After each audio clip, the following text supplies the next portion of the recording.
Resourceful Designer, Episode 17. Being a freelance graphic designer could hurt your business.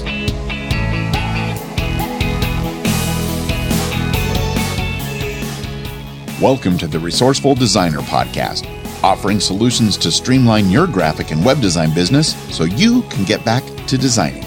And now, your host. He has never owned a Windows-based device, Mark DeCote. Welcome back to another episode of Resourceful Designer. I trust you had a great holiday and that you didn't indulge too much of the festivities over the past couple of weeks.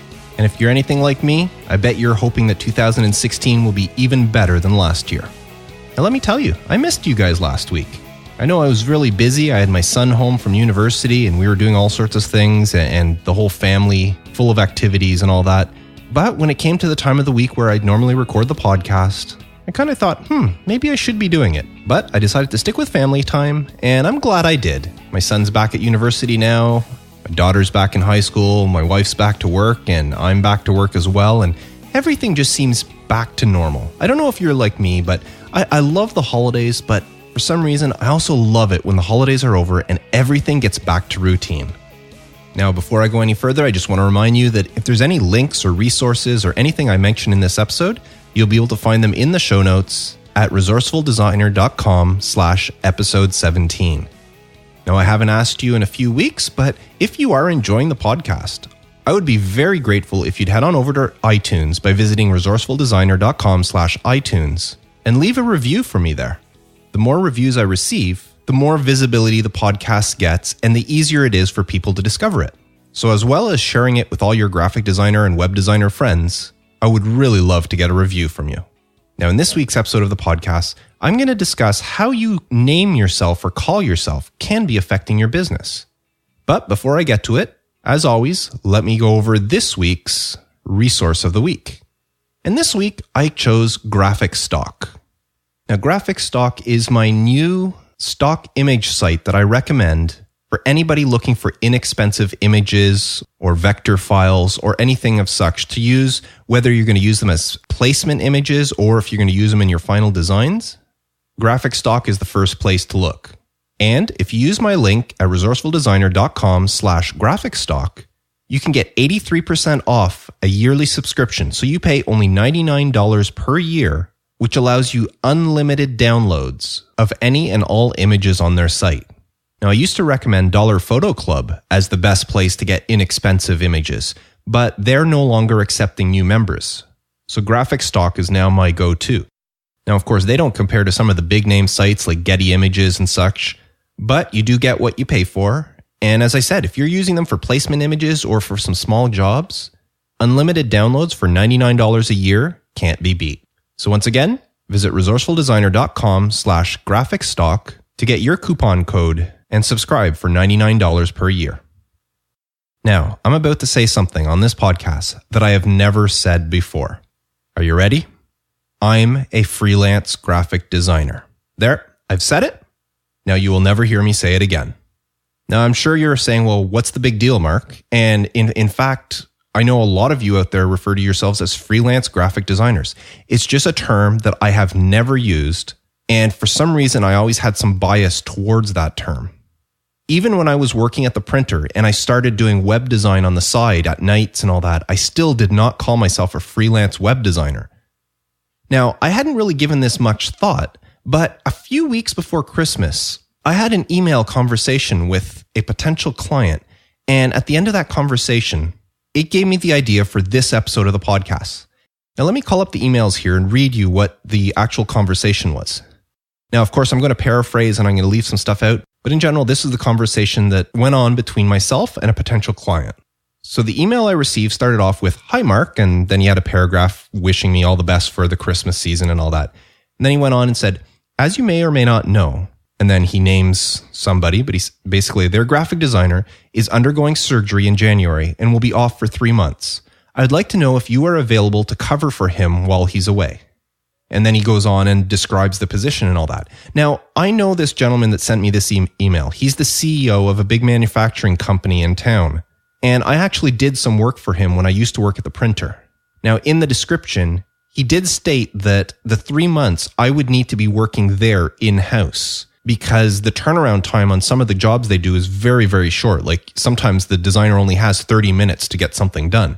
And that wouldn't work if I was at home working on a client job, or if I was out meeting somebody and all of a sudden they needed something, it wouldn't have worked out. So I replied back to him. I said, "Thank you for thinking of me. I hope all goes well with," and then I named their designers, "with his surgery. Due to the nature of my business and my commitment to my clients, I wouldn't be able to take a leave for 3 months. I do, however, know a graphic designer that would be perfect for you to contact.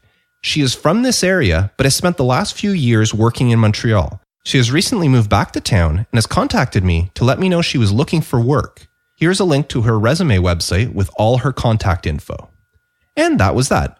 I thought I couldn't take on that job, but this woman that I knew, who was a very competent designer, was back in town looking for work. And I thought, well, it might not be a permanent gig, but when you're looking for work, a 3-month contract would be great. So I thought I did my duty, and that was that. Then a few hours later, I received this reply. It says, "Thank you, Mark, for your prompt reply. I fully understand that you could not abandon your business for 3 months. Thank you for the tip on," and then he named the designer that I recommended. It says, "I looked over her resume, and although she looks to have all the qualifications we need, she calls herself a freelance graphic designer. I'm looking for someone who takes the job more seriously than that. Regards," and then he signed the email. And that was that. And when I received that reply from him, I was actually taken aback a little bit. I know this woman. She is excellent at her job. And mind you, I haven't seen any of her work in the past few years when she was working in Montreal. But when I knew her when she was local, she used to do excellent work. And I had no problems, no issues whatsoever recommending her. But here, he wouldn't take her because she called herself a freelance graphic designer. And I went and checked her resume page. And sure enough, that's exactly what was at the top of the page. It was her name, and then her title was freelance graphic designer. Now, I did reach out to her afterwards to tell her what had happened and maybe that she should contact him. And I don't know what became of that. I haven't heard back from either of them. So I don't know if she did get the job, if he found somebody else. I don't know how that stands. But that gave me the idea for this issue of the podcast. And it's something that even though I haven't really given it much thought, I always knew in the back of my mind. And I will tell you right off the bat, right at the beginning of this podcast, just in case you want to stop it at any point, if you call yourself a freelance graphic designer or a freelance web designer or a freelance web developer, whatever it is, if the word freelance is in your title, I suggest you stop using it right now. Take it off your business cards, take it off your website, take it off everywhere. Now, I know some of you are probably thinking, but Mark, that's what I am. I am a freelance graphic designer. And I'm not disputing that. But let's look into it a little bit further. What is a freelancer? According to Merriam-Webster Dictionary, the definition of a freelancer is a person who acts independently without being affiliated with or authorized by an organization. This person pursues a profession without long-term commitment to any one employer. Yep, I agree. That sounds about right for what we do. We're not affiliated with any of our clients, and we do work for them without the need for any long-term commitment. So what's the big deal of calling yourself a freelancer? Well, it's the stigma that comes with that title. Freelance graphic designer or freelance web designer or freelance web developer. You see, there is a misconception by some people that freelancers work for free or that they don't do very good work. Freelancers are often thought of as rebels. They're risky. Some are lazy. They're overly proud. They're hard to get along with. And some people even associate the term freelancer with meaning amateur. Now, unless you're just getting into the business, you really don't want to be considered an amateur designer. Now, because of this perception of quote unquote freelancers, many businesses actually have a no freelancer policy when it comes to hiring graphic designers or web developers. Because to them, freelancers is somebody who does a one and done job. You hire them, they do one thing, and that's it. You never have to deal with them again. And if that's what you're calling yourself, that's the sort of job you should expect. But this is not the sort of relationship that you want to develop with your clients. You want to develop a relationship that's going to be ongoing, where you build the trust. And if you're calling yourself a freelancer, you're going to have a lot more trouble building that relationship, because freelancer also means you're replaceable. You're one of a long list of people that these clients can go to in a pinch, and you're nothing more than that. As a freelancer, you're there whenever they need you, but you're out of mind whenever they don't. The other thing is freelancers are not viewed as people who compete for the highest dollar. They compete for the lowest one. So when you're a freelancer, you're competing with every other freelancer out there, and usually it's the lowest bid because, as I said, it's a one and done project. It's usually the lowest bid that gets it. So you're constantly lowering your prices. And I see a lot of people online in forums, and then when I go to conferences, that talk about how hard it is to get clients and that they're constantly lowering their prices to undercut people. And that's the perception that they're giving off. If you call yourself a freelancer, that's the way you will be viewed. Now, why is it that we're burdened with this title? I mean, if you go back to the definition, freelancer is a person who acts independently without being affiliated or authorized by any organization, and they pursue a profession without long-term commitment to any one employee. Well, this can also apply to many industries. I mean, insurance agents, financial planners, some lawyers, some plumbers, electricians, heck, the barber or the hairstylist that you go to. They all follow the same model as we do, and yet none of them call themselves freelancers. I mean, could you imagine going to a freelance financial planner? Or would you consider trusting your hair to a freelance hairstyler? No. And none of these businesses use that term, so why should we? If you are working from home, which I'm presuming most of you do because that's who I'm actually talking to when I do this podcast, although I know my topics are very broad and they cover a lot of stuff about design, my main focus is helping designers who are working from home. So if you're a designer working from home, you are a business owner. And by being a business owner, as opposed to just a freelancer, you can turn the tables around and you can tell these clients that, hey, I'm running a business of graphic design and I have the solutions you need and I'm worth every dollar you pay me for it. Because when you describe yourself as a business as opposed to a freelancer, it gives you some permanency. Because that's another problem. When people think of freelancers, they think of them as temporary, or that they think you're in a transition. Maybe you're between jobs. You got let go from one place and you're freelancing while you're looking for another job. And they might not want to hire you because they think that as soon as you find that other job, you're going to leave them high and dry and they'll be out a designer again. Now, if that is your situation and you were somehow, maybe your agency you worked for closed or you moved somewhere and you're currently looking for a job, you want to be hired by somebody, and in the interim, while you're looking, sure, go ahead and call yourself a freelance graphic designer or a freelance web developer. Because in that case, this is only a part-time gig until you find a permanent job. But if this is something you want to keep doing on your own, then you are not a freelancer, you are a business owner. But one of the problems is with graphic designers, most of them who call themselves freelancers don't think of what they do as a business.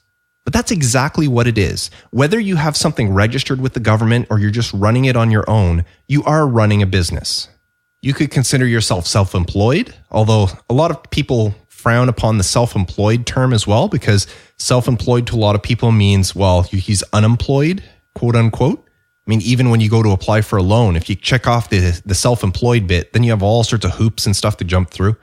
But it is a proper term to use. You can also say you're an entrepreneur, you're a business owner. But when it comes down to it, when somebody asks you what you do, tell them you're a graphic designer, you're a web designer, you're a web developer. Whatever it is, tell them what you do and let the rest of it fall in place afterwards. You don't have to tell them that you work for yourself or that you run your own business. When I meet somebody for the first time at some get-together and all that, and they ask me, so what do you do, Mark? I'll tell them I'm a graphic designer. I don't tell them I'm a graphic designer and I run my own business. I don't tell them I'm a self-employed graphic designer. I don't tell them I'm an entrepreneur or a business owner. I just tell them I'm a graphic designer. And if they have any interest in graphic design or could possibly have a use for my services, they will ask, who do you work for? At which point, then I could say, well, I run my own business or I run my own studio, which is usually what I say. I usually tell them I run my own graphic design studio. And at that point, they'll ask, do you do this or can you help with this? But imagine the same thing. If somebody asks you at a get-together, you don't know them, and they say, what do you do? I'm a freelance graphic designer. That might throw people off, especially big firms. If you're talking to a CEO of a company and you say you're a freelance graphic designer, chances are they're not going to take you very seriously. Because especially these big names, the CEOs of big companies and that, they often see freelancers as low costs. Something that's a quick one-time arrangement instead of some sort of strategic partnership, which is what you want to do when you find a client. You want to become a strategic partner, somebody that works with the client. Because when somebody hires a freelancer, they think of the freelancer as somebody that's working for them on a temporary basis. And that's not what you're doing. When you're hired by a client, you're not working for that client. You're working with that client. And by dropping the freelancer title and telling somebody that you own your own business, it instantly gives you that credibility. And it shows that you're serious about what you do because you've made a business out of it. You're not just somebody who's diddle-daddling on the side doing some design because they have some spare time. This is your livelihood. And it establishes you as a professional, and a professional who can solve problems for other businesses. So it doesn't matter how good of a designer you are, how much experience you have, how long you've been doing this, because no matter how you refer to yourself, your own livelihood doesn't depend on your own self-perception. It depends on how your graphic design clients see you and your work. And you want that to come off, as I mentioned, a professional graphic designer. And it doesn't matter if you've only been doing this for a couple of years, that's still the perception you want to put forth. Because if you're running your graphic design business yourself, don't be afraid to let people know that you're running this business yourself. Now, a whole new topic I could get into here, but I'm not going to in this episode, is whether if you're working for yourself and you are a quote unquote freelance graphic designer, whether you're doing it under your own name or a business name, whatever you do, you have a better chance of landing good quality clients. If you have your own brand, even if it's a micro brand that's just a brand upon yourself, you have a much better chance than if you approach this as a single freelancer. So that's the point I wanted to get across this episode. I know this is a much shorter episode than the others, but I've been seeing this popping up more and more all over the place. And I just want you to be aware that calling yourself a freelancer might seem exotic to some, even a little rebellious maybe, but it could also be hurting your chance to land some really good clients. I would love to know what you thought of this topic. Do you call yourself a freelancer? Have you ever called yourself a freelancer? Do you disagree with what I say? Because again, I'm just one person. This is just my opinion. And I'm just stating what I've noticed with my 25 plus years in the industry. But I would love to hear what you think. So head on over to resourcefuldesigner.com/episode 17 and leave a comment on that page and let me know. Do you call yourself a freelance designer? Do you agree with what I say? I'd be really curious. Now, you can also reach out to me by email at feedback@resourcefuldesigner.com or fill out my feedback form at resourcefuldesigner.com/feedback. And I'd appreciate it if you'd check out and liked my Facebook page at facebook.com/resourcefuldesigner. And you can follow me on Twitter at resourcefuld. Now, in next week's episode, we are getting into tax season. So I'm going to go over various items that graphic designers can claim in their home-based businesses. So until then, don't forget to check out Graphic Stock at resourcefuldesigner.com/graphic stock and use the coupon code there to get a huge discount and pay only $99 for unlimited downloads for an entire year. And I hope your business is getting off to a great start in 2016 and that this will be a very prosperous year for you. Maybe you're just starting off and you're trying to build that clientele, or you've already been in business for a while and you're trying to land that really big client. And whatever your situation, I wish you all the best. I'm Mark DeCote, reminding you to stay creative.